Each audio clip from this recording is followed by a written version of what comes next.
அதுல படிக்கிற ஃபர்ஸ்ட் ஒரு மாணவனை அவனுக்கு நாங்க ஒரு கிட்டத்தட்ட ஒரு நிறைய பணம் செலவு பண்ணி அவனை அனுப்பி வைக்கணும். ஒரு ஃபர்ஸ்ட் பையனை அனுப்புவோம். இன்னும் அதிகப்படுத்தணும். உங்களுடைய பாண்டிச்சேரி மக்கள் இருப்பீங்க, அங்க போய் பாருங்க, உங்க பிள்ளைகள் அங்க படிக்க வைங்க.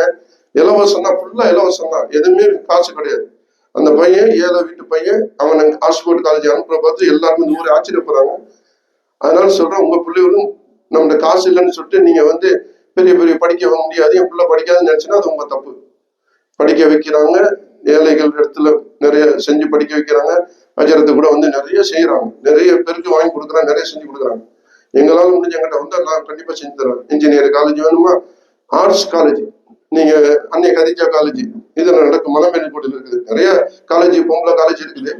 அதுல நான் சரிங்க இருக்கிறேன், அன்னை கதிஜா காலேஜ்ல. அதுல என்ன 10வது படிச்சா போதும், எஸ்எல்சி முடிஞ்சிட்டு நீங்க கொண்டு போய் அங்க கொண்டு ஒப்படைச்சிட்டா 5 வருஷம் அடுத்தது 15வது என்ன நீங்க வரணுமோ 15வது நீங்க வெளியே 15வது படிக்கிறதுக்கு உங்களுக்கு ஒரு ஆலிமாவுடைய பட்டமும் ஒரு பிபிஏவோ பிஎஸ்சியோ ஒரு பிகாமோ ஒரு நல்ல ஒரு பட்ட படிப்போட உங்களை நீங்க வந்து உங்க பிள்ளைகளை கொண்டு வரலாம். அந்த பிள்ளைகளுக்குன்னா சரியான வேலை இருக்கு, சரியான புருஷ அமையல, சரியான வாழ்க்கை இல்லை, அந்த பிள்ளைகள்லாம் ஒரு வேலைக்கு அனுப்பிடலாம். நம்ம பிள்ளை எங்க பொம்பளை பிள்ளை படிக்க வைக்குது, அப்படியே ஆண்கள் காலேஜ் அதோட சேர்ந்து மிக்ஸ் ஆயிடுது. நம்ம என்ன சொல்றது, அந்த காலேஜ்னா வேணா பிள்ளை கட்டிப்பேன்னு சொல்லிட்டு படிக்க விடாம நிப்பாட்டிவிட்டோம். இன்னைக்கு பெண்கள் மட்டும் படிக்கக்கூடிய காலேஜ் நிறைய இருக்குது. நம்முடைய திருச்சி ஜமால் மோ காலேஜ் காலையில ஆண்களுக்கு மத்தியானம் பெண்களுக்கு அழகா பிரிச்சு வச்சிருக்காங்க. இனி அதே மாதிரி காலேஜ் அலோடு கொடுக்க மாட்டோம். அன்னைக்கு கொடுத்த அந்த அப்ரூவல் இன்னை வரைக்கும் ஓடிட்டு இருக்குது. இன்னைக்கு பல லட்சம் பேர் படிச்சுட்டு இருக்கிறாங்க. அதனால சொல்றேன், காசு இருக்குன்னு சொல்லிட்டு தேவையில்லாம போயிட்டு அமெரிக்காவிலையும் லண்டன்லயும் அங்கேயும் இங்கேயும் எங்கேயோ போயிட்டு இந்த காலேஜ் நல்லது, எஸ்ஆர்எம் காலேஜ், இந்த காலேஜ் அந்த காலேஜ் நல்லா இருக்குன்னு சொல்லிட்டு காசு அதிகமா உள்ள காலேஜ்ல இங்க என்கிட்ட வேலை பார்க்கறவனே சேர்த்து விட்டு படிச்சுட்டு கட்ட முடியாம, பணம் கட்ட முடியாம ரொம்ப கஷ்டப்படுறாங்க. தயவுசெய்து சேர்க்கறதுக்கு முன்ன யோசனை பண்ணிருங்க, நம்மள இந்த வேலை நடத்துறோமா, இந்த காசு நம்மளால கட்ட முடியுமா, இதை யோசிக்கிற கிடையாது. சரி காசு கையில இருக்கு கட்டிடலாம்னு கட்டி போறாங்க, அடுத்த வருஷம் மறந்து கொஞ்சம் கட்டிடலாம், அடுத்த வருஷம் கூட பிச்சை எடுக்கலாம். இப்படி நீங்க செய்யக்கூடாது. நம்முடைய வரவுக்கு மீறி செலவு பண்ணா நம்ம வாழ்க்கை நாசம், சத்திய நாசம். அதனால தயவு செய்து புரிஞ்சுக்கிறேங்க.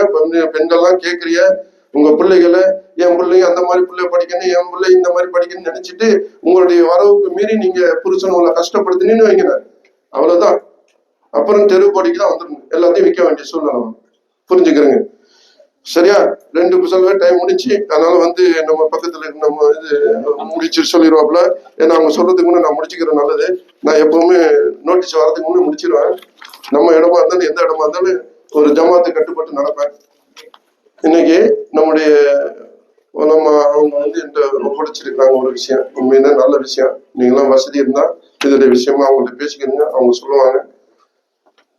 15,000 ரூபாய்க்கு மேல உள்ள உலமாக்கள் அவங்கள விட்டுருவாங்க. 15,000 10,000 உலமாக்கள் எடுத்திருக்கிறாங்க. அது ஒரு 4,000 பேர் வந்திருக்காங்க. 10,000 கீழே உள்ள உலமாக்கள் எடுத்திருக்கிறாங்க. அவங்களுக்கு ஒரு பார்த்தா அவங்க ஒரு 1,000 பேர் வந்திருக்கிறாங்க. இதுல இன்னும் அந்த 1,000 பேர்ல கொஞ்சம் எவ்வளவு முயற்சி பண்ணி எடுத்து பார்த்தோன்னா 286 பேர் வர்றாங்க டோட்டல். இந்த 286 பேருக்கு நம்ம ஏதாவது செய்யணும் அப்படின்னு வந்து சொன்னாங்க. இன்ஷா அல்லாஹ் என்னால முடிஞ்ச தகுதிக்கு நான் ஏதாவது செய்யணும்னு சொல்லியிருக்கேன். அதே மாதிரி உங்களால முடிஞ்ச இதுக்கு ஒரு ஒரு ஒரு இது ஒரு 3,000 ரூபாய் தான், ஒரு மாசத்துக்கு ஒரு 3,000 ரூபாய். எனக்கு தெரிஞ்சு இது பெரிய காசு இல்ல. எவ்வளவு, ஒரு 3 தினார் 10 தினார் வரும், 9 10 தினார் வரும். உங்களுடைய சம்பளத்துல ஒரு 200 தினார் கிடைச்சுன்னா ஒரு 10 தினார் எடுத்து இந்த உலமாட்ட கொடுத்துட்டீங்கன்னா ஒரு ஆலிம் குடும்பத்தை காப்பாற்றணும். சரிதா? நான் இன்ஷா அல்லாஹ் என்னால முடிஞ்சுதான் செய்யறேன், அதை நான் சொல்ல வேண்டியதில்லை. அதனால வந்து உங்களுக்கு நான் சொல்லிக்கிறேன். அவங்க சொல்றாங்களா என்னன்னு தெரியல. நான் என்ன சொன்னா, உங்களுக்கு சதக்கா அந்த தர்மம் செய்யறேன். இன்ஷா அல்லாஹ் அல்லாஹ் வந்து தர்மத்தை குறைக்க செய்ய செய்ய நம்மளுக்கு நிறைய பரக்கத்தை கொடுப்பான். நான் சொன்னேன், அந்த ஹைதர்கிட்ட வந்து அவர் வந்து 2 லட்சம் சம்பாதிச்சுட்டு ஊருக்கு வந்துட்டாரு. ஹைதர் என்ன செய்யறான், ஹைதர் கஷ்டப்படுறான், வீட்டை விற்கிற நிலைமையில வந்துருச்சு. ஹைதர் என்ன செய்ய போறான்னு தெரியல. ஏன் அவனுக்கு வேணும், அவன் கோடி கோடி ஆசைப்பட்டான், அல்லாஹ் அவனுக்கு பாரு இப்படி கொடுத்துறான்னு சொல்லிட்டு ஊர்ல வந்து சொல்லிட்டு என் மொண்டாட்ட போய்க்காம தேவையில்லாம வீட்டு விட்டு வெளியே வந்துட்டாரு, இப்படி எங்களை கஷ்டப்படுத்துறேன், நாங்க சாப்பிட கூட வழி இல்லாம என்ன செய்யறேன்னு தெரியலன்னு சொல்லிட்டு என் மொண்டாட்டி அவர்கிட்ட சொல்லி அழுகுது. அதுக்கப்புறம் ஒரு 5 வருஷம் சென்று நான் உமரா போறேன். உமரா போகும்போது அவர் அந்த டிக்கெட் கிடைச்சிட்டு அவர் மறுபடியும் திரும்பி அங்க அந்த வேலைக்கு வந்துட்டாரு. எவனும் வந்து வெளிநாட்டு வந்து திரும்பி போயிட்டு செட்டில் ஆக மாட்டான். மரம் திரும்பி வந்துதான் அவன் எப்ப அவன் இளமைனா விட்டு செத்து சுண்ணா போய் கால் நடக்க முடியும், கை நடக்க முடியும், 60-50 வயசுல இதுதான் ஊருக்கு போனோம் தர அது இங்க இருக்கிற ரசாதியா இருக்கட்டும், முனியரா இருக்கட்டும், யாரா இருந்தாலும் சொல்றேன் முடியவே முடியாது. ஏன்னா அப்படிப்பட்ட வாழ்க்கையில வாழ்ந்துட்டோம் நம்ம வந்து. அதனால சொல்றேன், ஏன்னா நான் தொழில வந்துட்டாலும் என்ன புள்ளி வார பிடிச்சிட்டேன், என்னாலே விட முடியாது. இந்த நாசர் பாருங்க முடியல, நிக்க முடியல, இந்த கேமரா பிடிச்சிட்டு இருந்தா முடியும் அவருக்கு, இல்லாட்ட வர நிக்க முடியாது. அவ்வளவு சுகர், அவ்வளவு நோய், அவ்வளவு எல்லாம் வந்துருச்சு, வேற வழி இல்ல. அங்க போன பொண்டாட்டி நீ எதுக்கு வந்தா, வரும்போது வரல, நல்லா இளமையா இருக்கும்போது வரல, இப்ப ஒண்ணுமே முடியல, இப்போ வந்து என்ன செய்ய போறான்னு விரட்டி விடுறான். இதான் நிலைமை, எல்லா மனிதனுக்கு இதான் நிலைமை, புரிஞ்சுக்கிறேங்க, வேற ஒண்ணும் கிடையாது.